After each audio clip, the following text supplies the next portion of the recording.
बोल बहनी बोल। हमके डॉक्टर बने काय पकड़तनी हम बानी ना। जोश में होश मत खोई रउरा। अगले महीने चुनाव बा। चुनाव जीतला के बाद वो विधवा के काट के फेंक दहल जाई।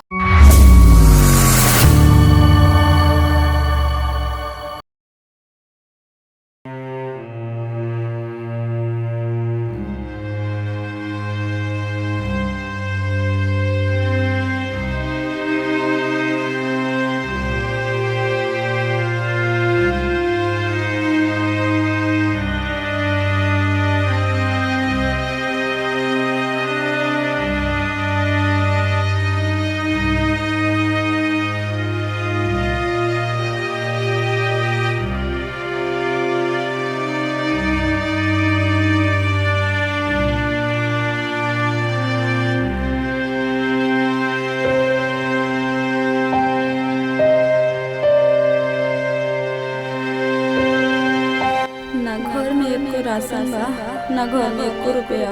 कहाँ से हम व्यवस्था करी? हे दुर्गा माई, हमरा बेटी के तू ही रक्षा कर। हमके रास्ता देखावा ये माई, अब तोहरे भरोसे हम बानी। दया करिए दुर्गा माई, अब रउए कोनो रास्ता दिखाई।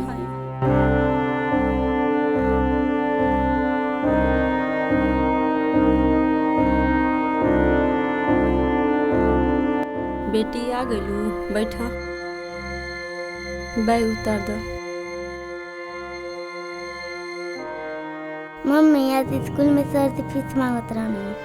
कहत रहलो जाने न बेने से फीस ना लेके आइबू न बेने से स्कूल ही ना आइया।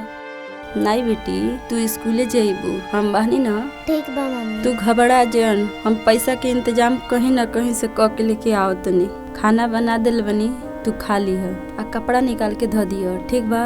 ठीक बा मम्मी। ठीक बा। लागत हमार पढ़ाई छूटते अब का हुई? चलो तनी दुर्गा माई से कोई।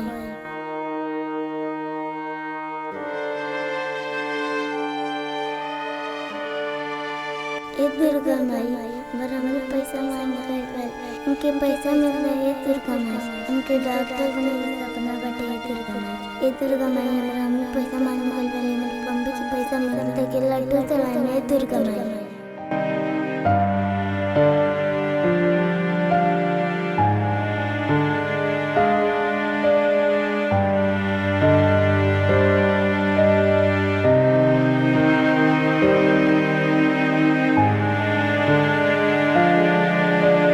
चाचा जी कोनो काम मिली का? 2 दिन से हमनी के कुछ खैले नहीं खींचा। काम नहीं खे, चल भाग जो जल्दी। चाचा जी जाते नहीं।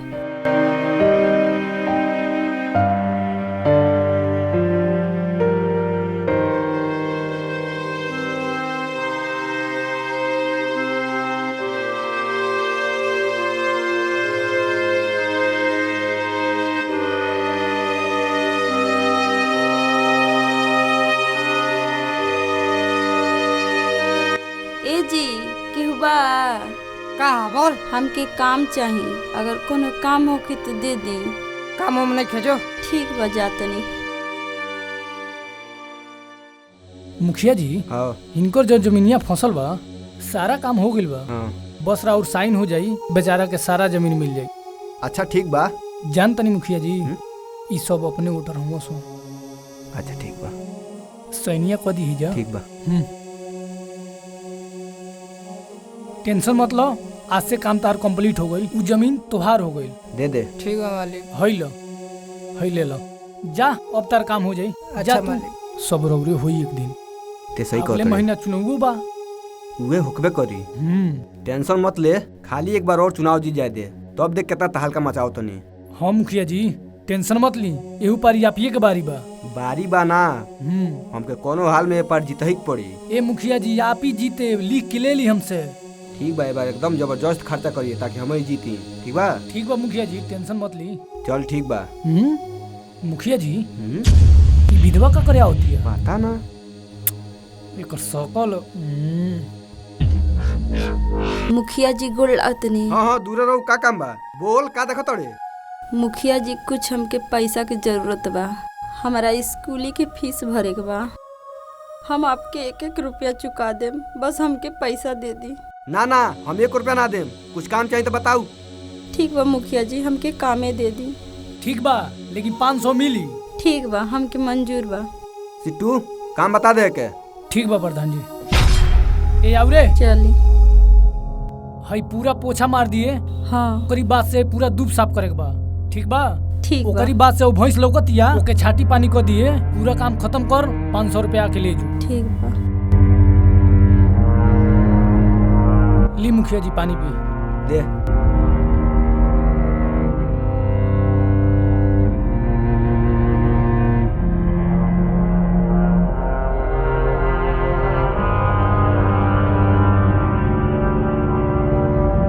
देखनी मुखिया जी, 500 रुपया में कितना काम करा लानी।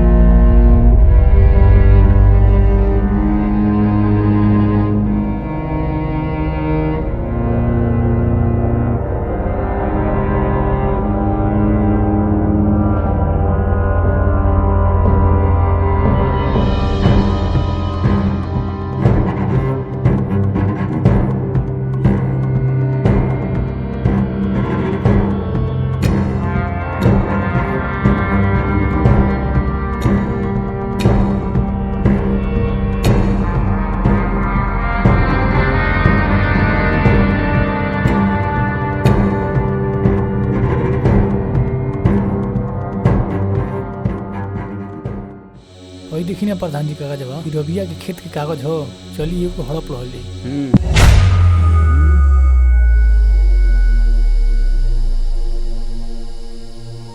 देखा तनी मुखिया जी, विधवा भी है लेकिन कितना खतरनाक लगाती है। अरे सिट्टू आते सही कहतड़े।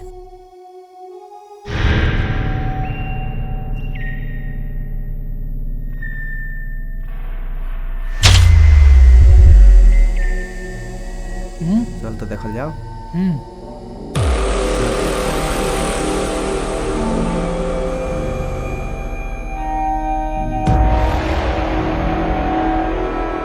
काफी चमक छलो। मुखिया जी हाथ काहे पकड़ तनी? उठा बताओ तो नहीं। छोड़ी मुखिया जी हमारा हाथ। मुखिया जी छोड़ी, हाथ जोड़ तनी रहो, हमारा हाथ छोड़ दी। हमार बात मान।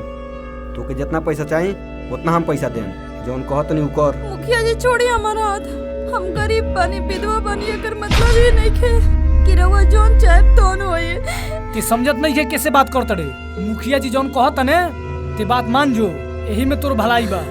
छोड़ी मुखिया जी हमारा हाथ। लागत ते इसे ना मन दे। एकरा कितना मजाल कि हमके थप्पड़ मारलसियो। अरे थप्पड़ मार रे। मुखिया जी छोड़ी। भागो हो बनी का।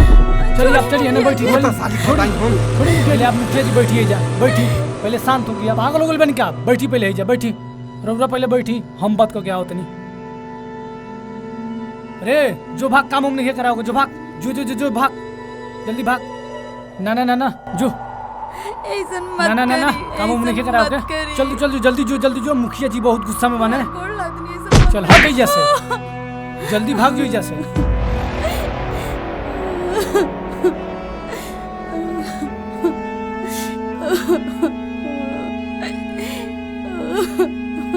मुखिया जी शांत हो जाए, शांत हो जाए। ओके हम काम से भगा दल बने। आप शांत हो जाए। साली हमरा हाथ उठा के अच्छा ना करला।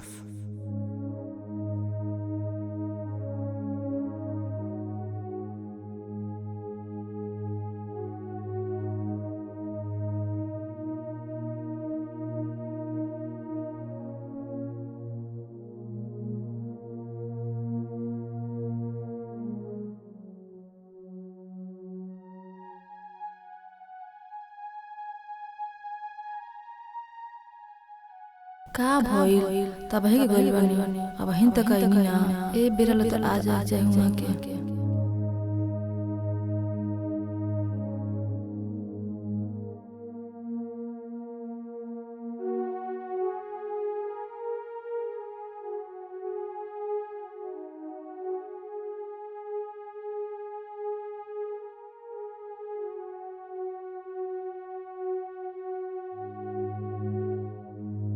ए सुन तड़ू हो, कहाँ बाड़ू? हाँ जी बोली।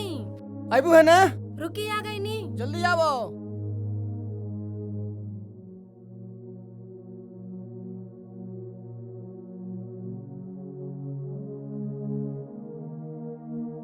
बैठो। का भल जी का इतना लेट हो गइल?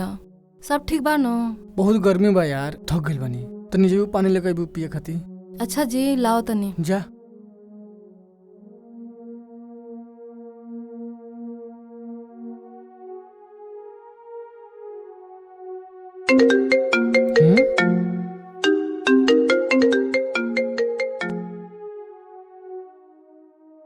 हेलो। हाँ बिट्टू भाई नमस्कार। हाँ नमस्कार। का हाल चाल बा बिट्टू भाई? ठीक बा, आपन बताओ। ठीक बा। कंपनी में बाड़ा की घरे आ गेल बा? बस अभी होते तो बानी। हमनियो को तो 2 दिन के छुट्टी मिलल बा। हाँ 2 दिन खातिर छुट्टी मिलल बा, काल रक्षाबंधन मानू। हाँ कलिए हुए। हाँ और बतावा। 2 दिन आराम करे के बा, ओकरा बाद से काम तो होते जात रही। सही कहतड़ मर्दे। चलो छुट्टी बिता लो, अब तो पार्टी सार्टी होते रही। हाँ ठीक बा यार। चलो ठीक बा बिट्टू भाई, कल हमरो जाए बा रक्षाबंधन। चलो ठीक बा, हम फोन करते नहीं अबे। ठीक बा बिट्टू भाई। ली पानी। बैठो।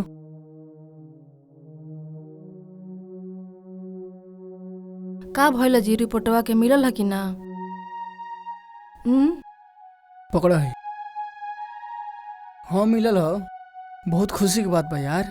का भइल जी? अरे तू माई बने वाला बाड़ी हो। का अब सच कहता हाँ नहीं? हो, सही कहतनी। तोरा विश्वास नहीं है? लो रिपोर्ट देखो। लो ही देखो, ही देखो।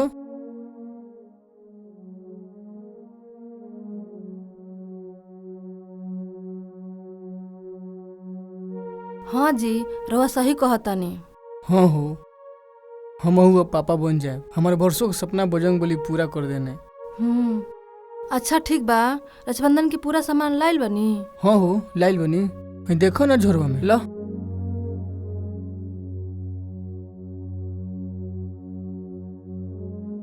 ठीक बा ना? ठीक बा।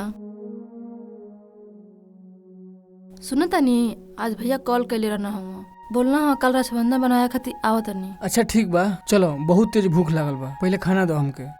ठीक बा।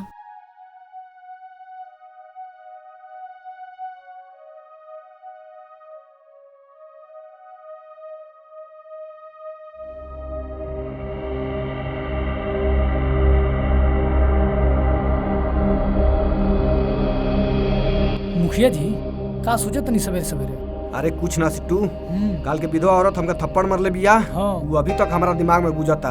अरे मुखिया जी वो बात के अभी ले दिमाग में ले बनी। ली है पान खाई। सवेरे सवेरे गोल लेनी चौराहा पान लेके नहीं, एगो रौरा खाती एगो अपना खाती। टेंशन मत ली, राउर थप्पड़ के बदला न हम खुद जाके ले। ठीक बा।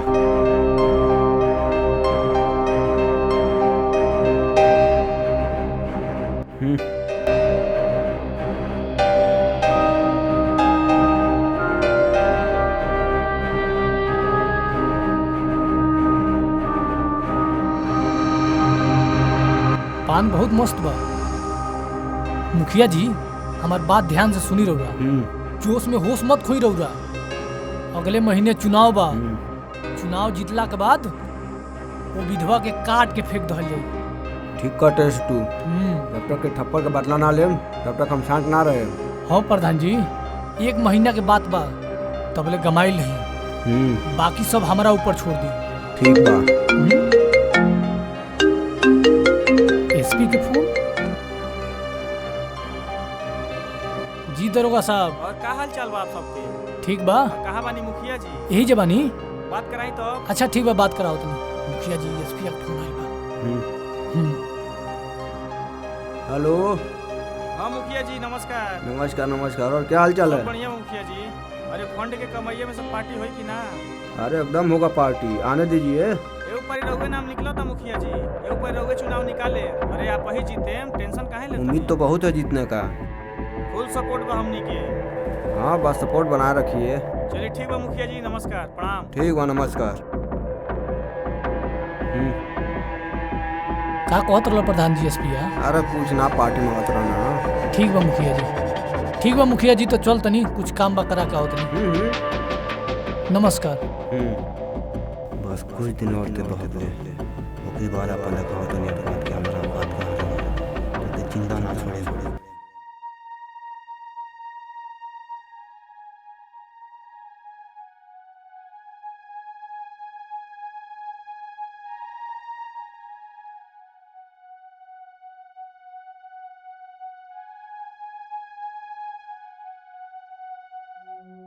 का भइल बहन त कहीं ना नहीं भैया।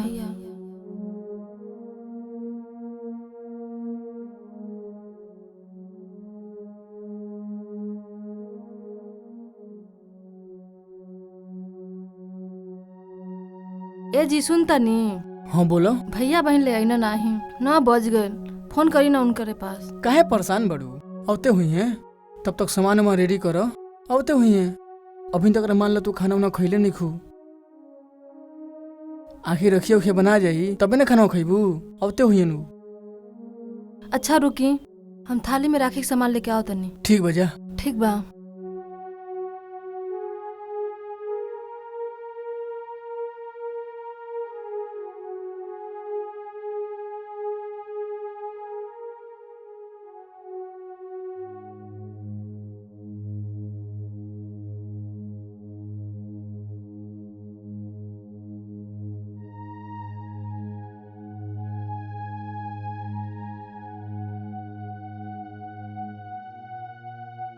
एजे मत रखो, गिर जाई, ऊपर रख दो। ठीक बा, रख दे तनी। भैया लगे फोन कहीं नहीं। हाँ दीदी जीजा। अरे देखू का हो आगे निका। ए दीदी देख रहो, लागत बाहर वाइल बने। रुकी देखा तनी। जा। कहाँ बड़े दीदी? भैया आ गई ला? हाँ दीदी आ गई नी। नमस्ते। काहे इतना लेट हो गया भैया? का करबे, टेम्पू मिलते ना रहलो, लिफ्ट मांग के तो आवत नहीं। अच्छा ठीक बा भैया, चलो अंदर। हाँ चलू। टेम्पू से अइले में बड़ी दिक्कत भइला दीदी। हाँ नमस्ते जीजा। नमस्कार, बैठो बैठो। ले दीदी दो। आइयो रख दे। और बाबू रास्ता में कोनो दिक्कत उक्कत ना ना कोनो दिक्कत उक्कत ना भइल हो, टेम्पू ना मिलते रहलो। हाँ ई तो बात सही बा। ये तो बस खाली टेम्पू, ये तो बस नहीं मिले। हाँ। ए पानी उनी पियाओ तो। ठीक बा जी। बैठी बाबू, यहाँ पर बैठी। ला भैया पानी पी ला। रखू।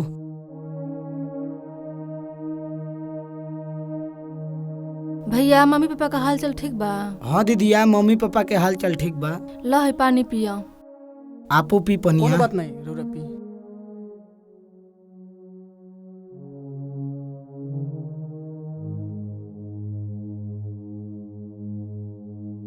तैयारी करो। ले। और सब हाल चाल बताई अपन। हाल चाल सब ठीक है बाबू। काम धंधा कैसन चलता? काम धंधा अब 2 दिन की छुट्टी हो गई बा। एक दिन तो बीत गई और आज कल से तो कामे पे जाएगा। आवत नहीं की कबो घर। मम्मी बड़ी याद करत रहलस। आओ जाई बाबू, आओ जाई। अब का लेट बा हो, बाना रखिया। बाना तो मुझे बाना।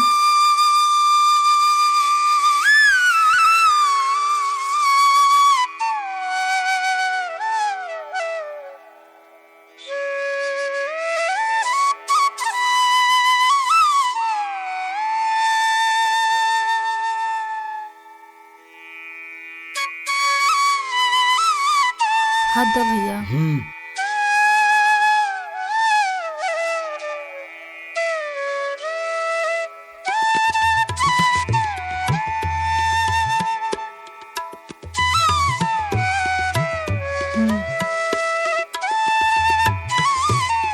ले दीदी तेहू खो।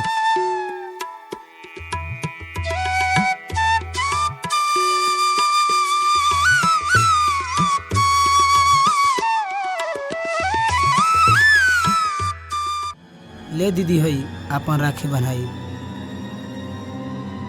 आज ये लोग भाई भाई के प्यार देख के हमरो बहनिया के प्यार याद आ गया। हाथ दो भैया।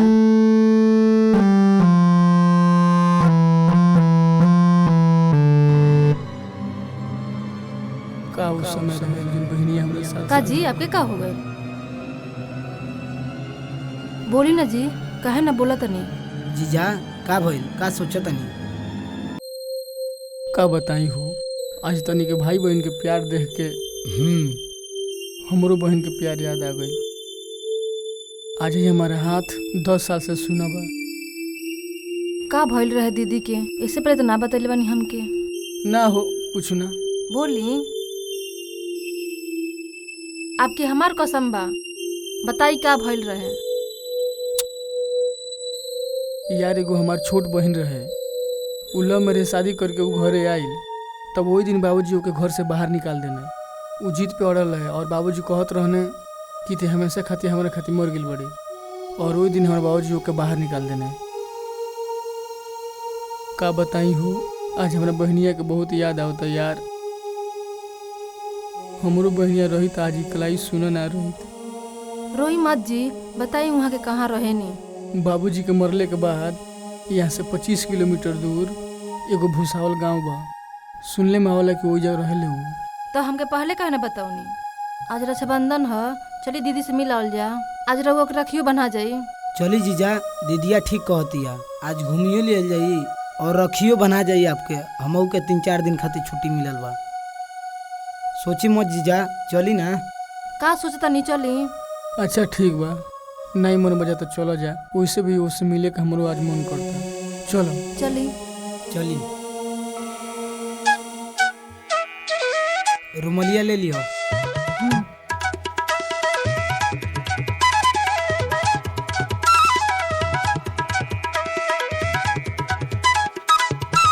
आओ दीदी।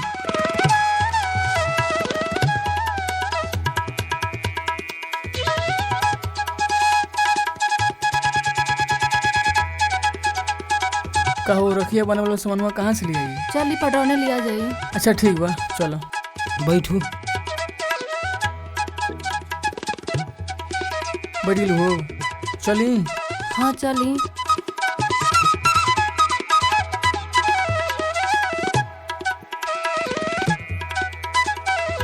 कितना दूर बाजी?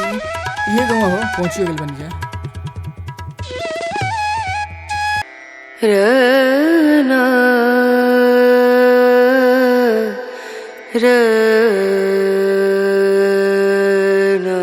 बेटी तो के कुछ ना होई, हम बानी न। दुर्गा माई पे विश्वास रख, सब ठीक हो जाए। मम्मी हमके बड़ी तेज के बुखार लागल बा। हाँ बेटी, तके दवाई खियोले बनी, अबे बुखार उतर जाई। मम्मी हमके भूखो लागल बा। बेटी हमनी के लगे खाए खातिर कुछ नहीं खे। हमनी के भगवान इहे दिन देखावे खातिर पैदा कैले बाने। मम्मी आराम से उठा बेटी। पापा के बोला ना, हम पापा के देखले नहीं थी। बेटी तोहर पापा कमाए गइल बनी। कब आइयन मम्मी? मम्मी ये पता बेटे का हो? का बेटी? आज रक्षाबंधन हो। मम्मी मामा आइयन? ना बेटी, काहे? हमनी से वो बड़ी दूर बाड़े लो। मम्मी चलो हमनी के चले के मामा घरे। ना बेटी, तहर मामा हमनी के घर से भगा दिल बना बहुत पहले। ठीक हो बेटी, तू आराम करो, हम कुछ लेके आओ तनी खाए खातिर। ठीक बा मम्मी जा। ठीक हो बेटी।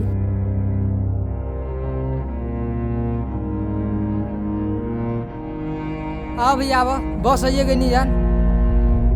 आओ आओ, हम काम ना करो। आओ चलो।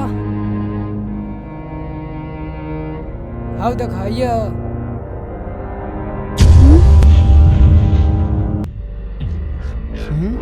भैया का देखो तड़ो, ये घर हो गया। भैया चली।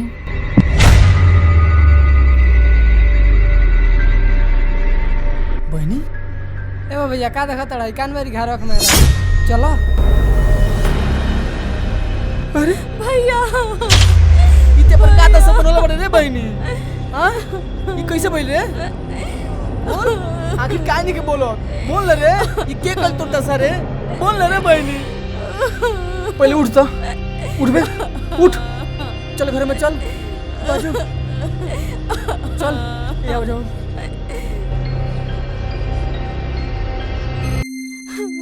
रो मत बैठ जा, बैठ।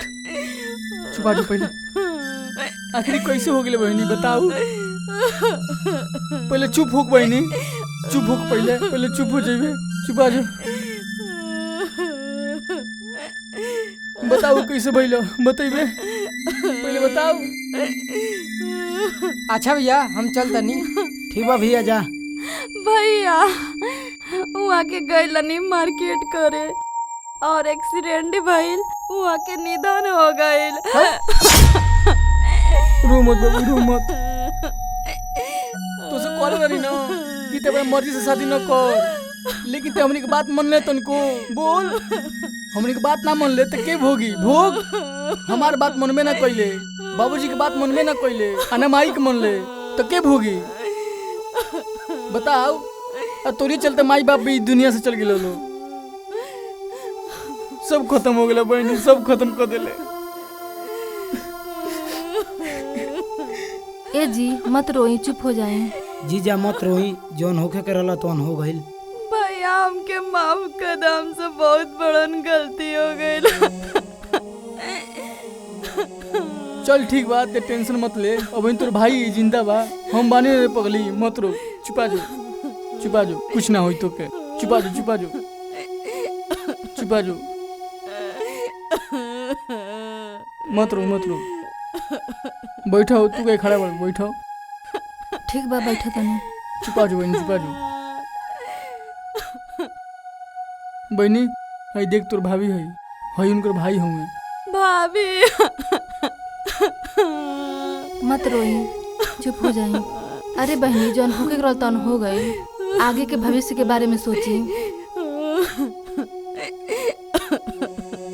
भैया हाइये हमार लेकिन ही हमरे जिए के सहारा बिया। अरे पगली हम बानी न रे, तो टेंशन काहे लेते रे। जब तक हम जियम तोरा साथे खड़ा बानी रे पगली। आज रक्षाबंधन सोचिए तो सरप्राइज दे, लेकिन ते तो हमरे को सरप्राइज दे दिले हो। पता बा हमरा देहिया पे का गुजरता तोरा खातिर, सपनों में ना सोचलो नहीं कब ऐसन हो। बेटी पूछत रहलू है ना कि तोहार मामा के हा, देखा तार मामा ही हमें। हाँ बेटी तोहर मामा हम ही हैं। बहिनी हमार 10 साल से कलाई सुना बा, कयजू सुना रही का, राखी ना बनबू का हमरा के। ना भैया सुन ना रही, हम बानव राखी ताके। ये जो रखे कि न कहाँ बा। ले बान द भैया, आज हमू कितना दिन के बाद ताके राखी बान्ह तनी। सही कहतड़े।